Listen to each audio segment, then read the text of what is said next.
ये वीडियो सिर्फ एजुकेशनल और इन्फॉर्मेशनल पर्पज के लिए है। ये कोई इन्वेस्टमेंट एडवाइस नहीं है। इन्वेस्टमेंट करने से पहले अपनी खुद की रिसर्च जरूर करें। तो दोस्तों, क्या आप जानते हैं कि माइक्रोसॉफ्ट, रिलायंस जियो और एनटीपीसी को सर्व करने वाली इस हाई ग्रोथ कंपनी के पास 7,100 करोड़ से ज्यादा का ऑर्डर बुक और 850 मेगावाट हावर्स का बैटरी एनर्जी स्टोरेज पाइपलाइन है। चलिए दोस्तों, करते हैं बोंदादा इंजीनियरिंग लिमिटेड का detail business and fundamental analysis. तो दोस्तों, ये कंपनी 2012 में शुरू हुई और टेलीकॉम और रिन्यूएबल एनर्जी सेक्टर के लिए ईपीसी और operation and maintenance services provide करती है। समय के साथ कंपनी ने solar energy, battery storage, railways, data centres और डिफेंस जैसे नए सेगमेंट्स में भी अपना बिजनेस एक्सपांड किया है। सिंपल लैंग्वेज में समझे तो कंपनी बड़े इंफ्रास्ट्रक्चर प्रोजेक्ट्स को डेवलप और मेंटेन करने का काम करती है। रिन्यूएबल एनर्जी इसका सबसे बड़ा बिजनेस सेगमेंट है, जिसमें सोलर प्रोजेक्ट्स के लिए site development, installation, electrical work, maintenance और परफॉर्मेंस मॉनिटरिंग जैसी सर्विसेज दी जाती है। टेलीकॉम सेगमेंट में कंपनी मोबाइल टावर्स की erection, fibre cable laying, telecom equipment installation और नेटवर्क मेंटेनेंस का काम करती है।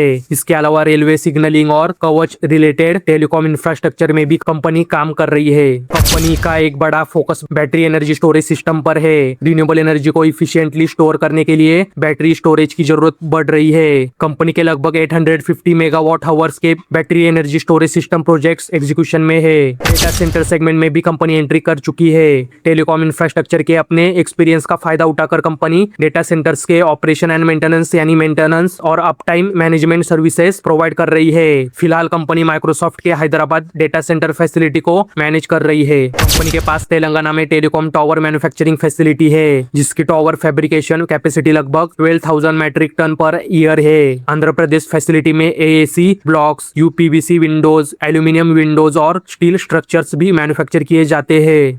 26 में प्रोडक्ट मैन्युफैक्चरिंग से लगभग 7% रेवेन्यू आया। वही रिन्यूएबल एनर्जी बिजनेस का कंट्रीब्यूशन करीब 79% और टेलीकॉम का लगभग 14% रहा। इससे साफ है कि कंपनी का सबसे बड़ा growth driver renewable energy business है। कंपनी के इंपॉर्टेंट क्लाइंट्स में रिलायंस जियो, एयरटेल, बीएसएनएल, इंडस टावर्स, भेल, Mahagenco, NLC India, SACL, coal India, NHPC, NTPC, Indian Railways की various divisions, Ericsson, paradigm IT और गेम चेंजर सोलर जैसे नाम शामिल है। मार्च 2026 के अनुसार कंपनी का टोटल ऑर्डर बुक लगभग 7,147 करोड़ रुपए था। इसमें रिन्यूएबल एनर्जी प्रोजेक्ट्स का हिस्सा करीब 4,537 करोड़ रुपए, बैटरी एनर्जी स्टोरेज सिस्टम करीब 1,463 करोड़ रुपए, टेलीकॉम ईपीसी और ऑपरेशन एंड मेंटेनेंस करीब 785 करोड़ रुपए और इंडियन रेलवे और कवच और सिग्नलिंग प्रोजेक्ट्स करीब 193 करोड़ रुपए थे। इसके अलावा लगभग 9,000 करोड़ रुपए का Andhra Pradesh 2 gigawatt IPP opportunity भी हाईलाइटेड किया गया था, लेकिन यह रिपोर्टेड ऑर्डर बुक में शामिल नहीं है। 27 के लिए कंपनी लगभग 1.5 gigawatt peak renewable energy projects commission करने का टारगेट रखती है। साथ ही इंटीग्रेटेड मैन्युफैक्चरिंग फैसिलिटी डेवलप करने और renewable energy, telecom, railways, data centres और डिफेंस में प्रेजेंस बढ़ाने की योजना है। कंपनी ने Maharashtra state power generation company के रिन्यूएबल एनर्जी प्रोजेक्ट के लिए एक प्रोजेक्ट स्पेसिफिक सब्सिडरी भी बनाई है, जिसमें कंपनी की 51% स्टेक है। कंपनी का सबसे बड़ा रिस्क एग्जीक्यूशन और ऑर्डर एक कॉन्सेंट्रेशन से जुड़ा है।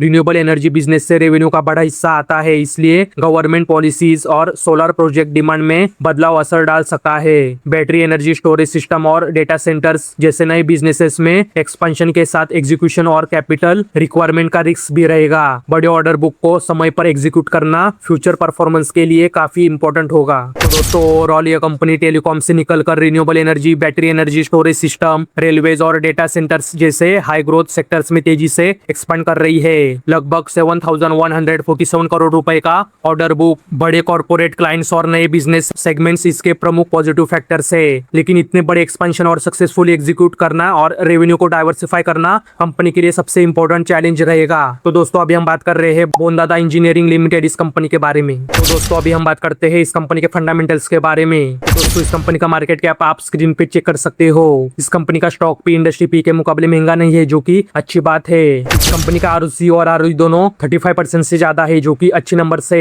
इस कंपनी का पीजी रेशियो 1 से कम है, मतलब इस कंपनी के ग्रोथ के सबसे स्टॉक अंडरवैल्यूड दिख रहा है। तो दोस्तों, इस कंपनी का डेप्ट इक्विटी रेशियो 1 से कम है, मतलब इस कंपनी का डेप्ट मैनेजेबल है। इस कंपनी का प्लेस परसेंटेज 0% है।